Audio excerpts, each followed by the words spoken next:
for joining us today. How you doing, Marsha?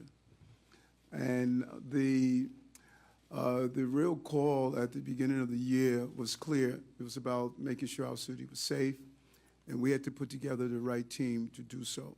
And it was important to me as we dealt with crime in our city, we also had to deal with the morale issue.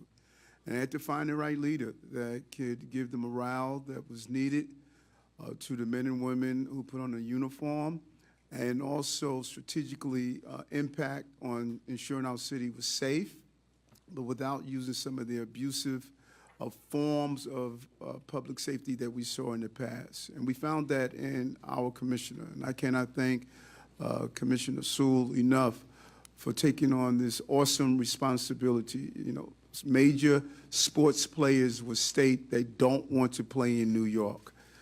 The onslaught of criticism, critique, observation makes this a challenging occupation, and there's no greater big leads in the sports of public protection than the New York City Police Department.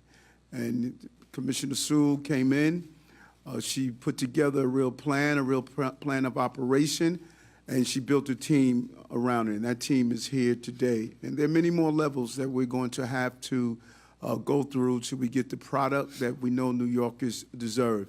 But let's be clear, we entered this season of public protection in January 1st of 2022, crime was on a trend increasing upward. We're leaving 2022 where crime is trending downward.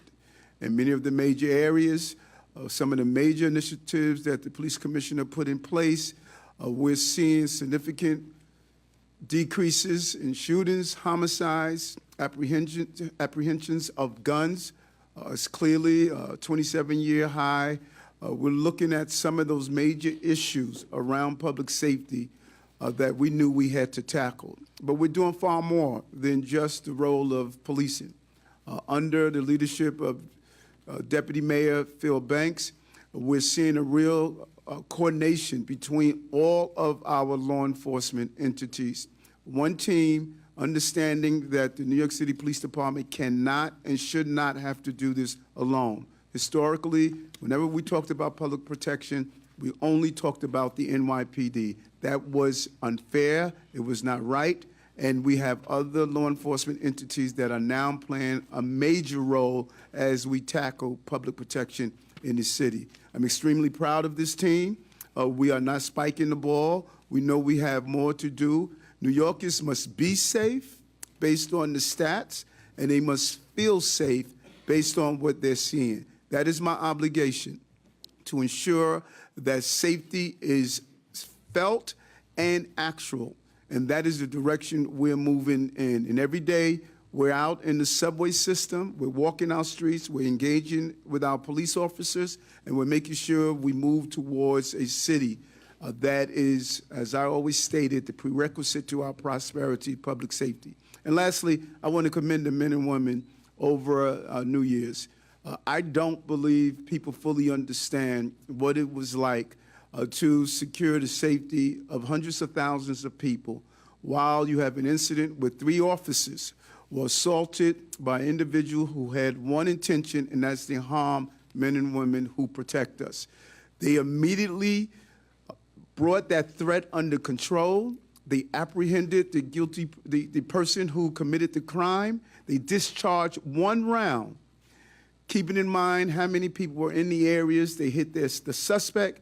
They subdued him. He was arrested. The 3 officers received health care from our expert medical facilities. You saw our city operate at its best, and they continue to go to protect the 100,000s of people who were there as the festivities continue.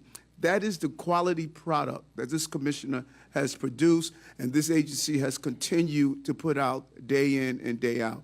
And so we're going to continue to do our job. This amazing team that's here is a symbol of the years and years of knowledge of law enforcement and how we can continue to evolve our police agencies to the level that all of you expect and our overall public protection apparatus. So I want to thank them personally for their commitment, for continue to move forward through some very challenging times. COVID, monkeypox, losing 2 officers at the beginning of the January, having a number of officers who were shot during that same period.